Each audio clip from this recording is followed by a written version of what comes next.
बुरहानपुर जिले के ग्राम फोपनार में लोकसभा उपचुनाव के प्रचार के लिए पहुंचे मुख्यमंत्री शिवराज सिंह चौहान, जहां मंच पर मौजूद मुख्यमंत्री के सामने ही हर्षवर्धन सिंह चौहान का दर्द छलक पड़ा और भाषण के दौरान ग्रामीण जनता को संबोधित करते हुए कहने लगे कि इस क्षेत्र से ज्ञानेश्वर पाटिल को भारी मतों से विजय बनाना है और नंद कुमार सिंह चौहान को याद करते हुए कहा कि यह तुम्हारे नंदू भैया की सीट है, किसी की झोली में नहीं जाने देंगे, क्योंकि नंद कुमार सिंह चौहान ने इस जमीन को अपने खून पसीने से सींचा है और विधायक रहते हुए खेत में सोए थे। इस विधानसभा उपचुनाव के दौरान चुनाव प्रचार करते करते अपनी जान गंवा दी। कहां से लाओगे ऐसा नंदू भैया, क्योंकि यह उनके त्याग परिश्रम की यह सीट है और नंद कुमार सिंह चौहान अभी जिंदा है, तुम्हारे सामने खड़े हैं और जब तक जीवित हूँ कभी नंदू भैया की याद नहीं आने दूंगा।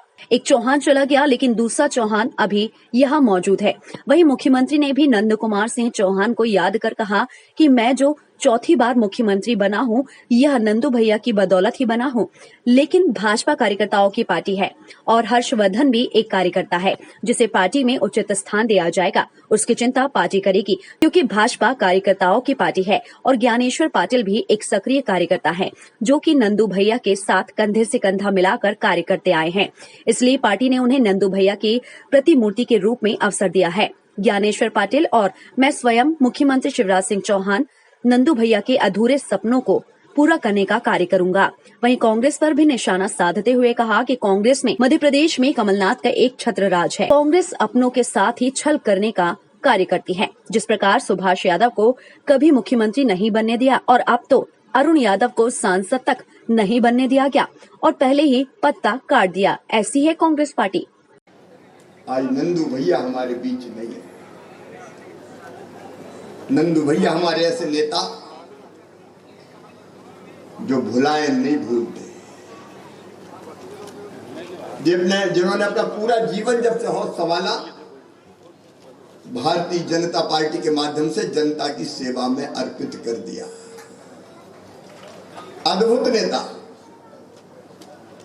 पार्टी के लिए समर्पित विकास पुरुष और जनता के लिए ही उनका दिल धड़कता था। जब भी मिलते थे कि भावसा बांध की बात, कि बैराज की चैन बने, कि बच्चों के लिए शिक्षा की व्यवस्था हो। अगर चौथी बार मैं मुख्यमंत्री बना तो उसमें नंदू भैया का बहुत बड़ा योगदान है, बहुत बड़ा योगदान।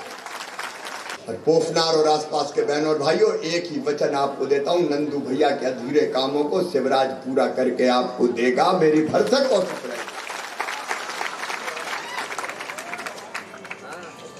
और हर समय मैं कहना चाहता हूं, भारतीय जनता पार्टी कार्यकर्ताओं की पार्टी है, हर्ष भी कार्यकर्ता है और यही पार्टी उनका स्थान भी सम्मान भी सुनिश्चित करेगी, ध्यान रखेगी। ज्ञानेश्वर भी समर्पित कार्यकर्ता हमारे, नंदू भैया के साथ दिनों रात लगे रहते थे और इसलिए पार्टी ने फैसला किया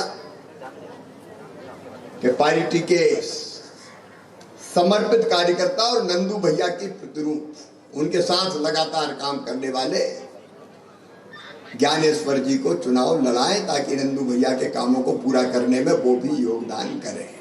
ये कांग्रेस है जो अपनों को ही निपटा देती है। स्वर्गीय सुभाष यादव जी को भी मुख्यमंत्री नहीं बनने दिया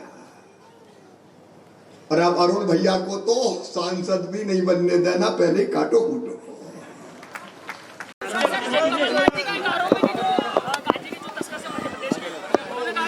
कमलनाथ जी को शर्म आनी चाहिए और कुछ मिलता ही नहीं कमलनाथ जी को अनर्गल आरोपों के अलावा।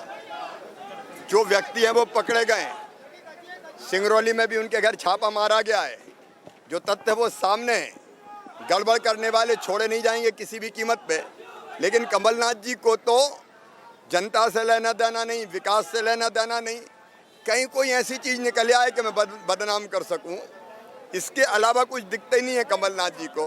पहले कांग्रेस की हालत तो देखें, कांग्रेस की हालत तो वहाँ खराब कर रहे हैं श्री राहुल गांधी जी और यहाँ कमलनाथ जी के अलावा कुछ बचे ही नहीं। बाकी कहाँ गए कमलनाथ, बताएं। एक एक करके सबको निपटा रहे हैं और हम पे आरोप लगा रहे हैं। और विनम्र प्रेम पूर्वक आप सबसे प्रार्थना करता हूं कि यहां से हमारे प्रत्याशी श्री ज्ञानेश्वर पाटिल जी को भारी से भारी मतों से विजयी बनाकर भेजना है और मोदी जी के हाथ मजबूत करना है।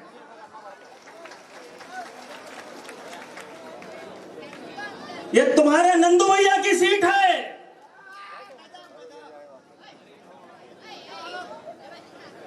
ये तुम्हारे लाल नेता की सीट है। किसी और की झोली में ना चले जाए, ये ध्यान रखना मेरे भाइयों, मेरे बुजुर्गों। आज हम यहां सब लोग मुख्यमंत्री जी को सुनने के लिए एकत्रित हुए हैं। मैं उनके और आपके बीच में ज्यादा समय नहीं लूंगा, पर एक बात जरूर कहना चाहता हूं। पूज्य पिताजी ने इस जगह को, इस जमीन को खून और पसीने से सींचा है। अरे इसी फोकनार के पास में एक गांव में खेत के वापे में सोए हैं। एक जरा से जिला पंचायत चुनाव के एक सदस्य के लिए कई कांग्रेस के लोग उसको किडनैप ना कर ले, तुम्हारा नंदू भैया इस क्षेत्र के खेत के वापे में सोया है, विधायक रहते हुए। विधायक रहते हुए। आजकल के विधायक तो गाड़ी से नहीं उतरते भैया।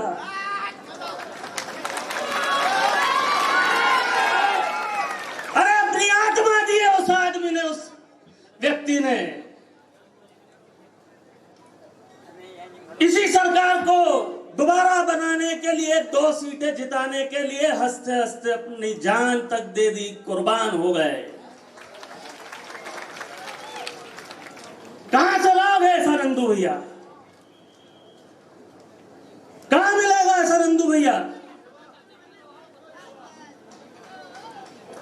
शादी होकर आए थे, आंख को हल्दी लगी थी और हल्दी के आंख से प्रचार करने वाला ऐसा था तुम्हारा नंदू भैया।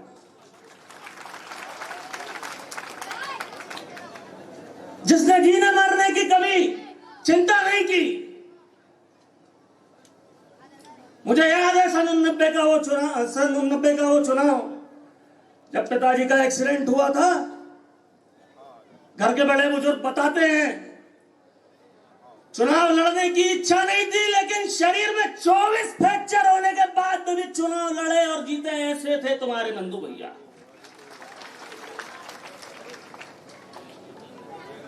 जो किसी गरीब को उसका हक दे,